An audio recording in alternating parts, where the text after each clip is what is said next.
તમને ક્યારે એવો વિચાર આવ્યો છે કે આપણી શ્વાસોશ્વાસની પ્રક્રિયાથી તમારા ઘણી જાતના રોગો તમે માત કરી શકો છો, તમે સ્વસ્થ રહી શકો છો અને એનો ઉપયોગ કરી અને તમારા સ્વસ્થ જીવનને કારણે તમારે ક્યારેય ડૉક્ટર કે વૈદ્ય પાસે જવું ન પડે? આજે હું તમને થોડુંક બ્રીધિંગ ટેકનિક વિશે જણાવવા માંગુ છું. ઘણા સમયના અભ્યાસ પછી મને એવું થયું કે શ્વાસોશ્વાસની ક્રિયા વિશે થોડીક માહિતી આપું. આ અગાઉ ફેફસા વિશે અને ધમની વિશે થોડીક માહિતી આપવાનો પ્રયાસ કર્યો હતો. આપણા શરીરની અંદર એમ કહેવાય છે કે 10 દરવાજા 900 નાડી.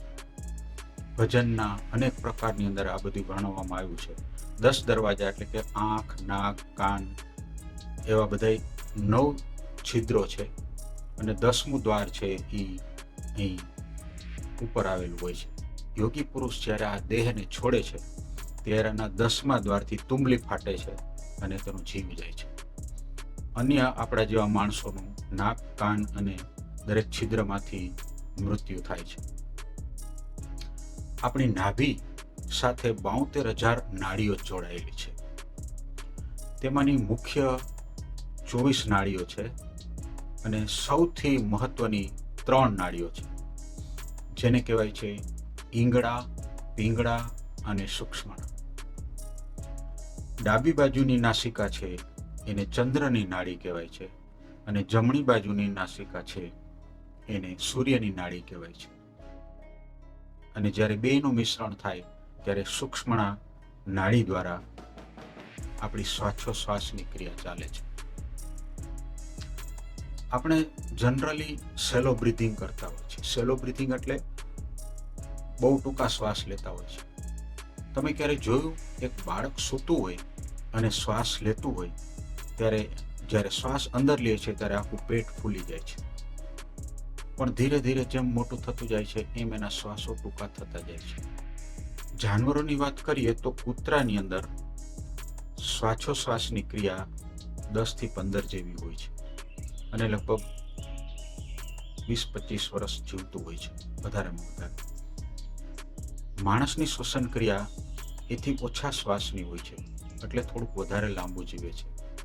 અને કાચબાની વાત કરીએ તો 300-400 વર્ષ સુધી જીવે છે. અમુક કાચબા તો 1000 વર્ષ સુધી જીવે છે, એવા મેં દાખલા વાંચેલા છે. તો એ મિનિટની અંદર 1 કે 2 શ્વાસ જ લે છે. તો જેમ તમારા શ્વાસ લાંબા પણ ઓછા, તો તમારું સ્વાસ્થ્ય સારું. હવે ઘણી વખત એમ થાય કે શ્વાસ લેવાથી કઈ બીમારી દૂર થઈ જતી હશે? હા, થાય છે. હું 1-2 દાખલા આપવા માંગુ છું. દાખલા તરીકે જ્યારે તમને શરદી થઈ હોય ત્યારે જો તમે સૂર્યની નાડી એક્ટિવ કરો, કેવી રીતના એક્ટિવ થાય કે રૂ કે કંઈ એવી વસ્તુ ભરાવી અને તમે શ્વાસોશ્વાસની ક્રિયા સૂર્યની નાડીથી ચાલુ કરી દો તો તમારી શરદીનો ભાગ ઓછો થઈ જાય છે અને તમે સ્વસ્થ થઈ જાઓ છો. એવી જ રીતના જ્યારે તમને પાચન ક્રિયામાં કાંઈ પ્રોબ્લેમ થયો હોય અથવા તો અપચો થયો હોય ત્યારે તમે ચંદ્રની નાડી બંધ કરીને સૂર્યની નાડી ચાલુ કરો ત્યારે એમ કહેવાય છે જઠરાગ્નિમાં જીવતે રાખ્યો જદુરાઈએ. એટલે કે ભગવાને આપણને જઠરાગ્નિની અંદર આપણને જીવતા રાખ્યા છે. એ જ જઠરાગ્નિ આપણા પાચનનું પણ કાર્ય કરે છે અને જઠર આપણું જે છે એ અગ્નિમય થઈ જાય છે અને આપણા જે ખોરાક છે એનું પાચન કરે છે. તો જ્યારે આપણે ડાબા પડખે સૂઈએ છીએ ત્યારે એમ કહેવાય છે કે જમણી બાજુની શ્વસન ક્રિયા ચાલુ હોય છે.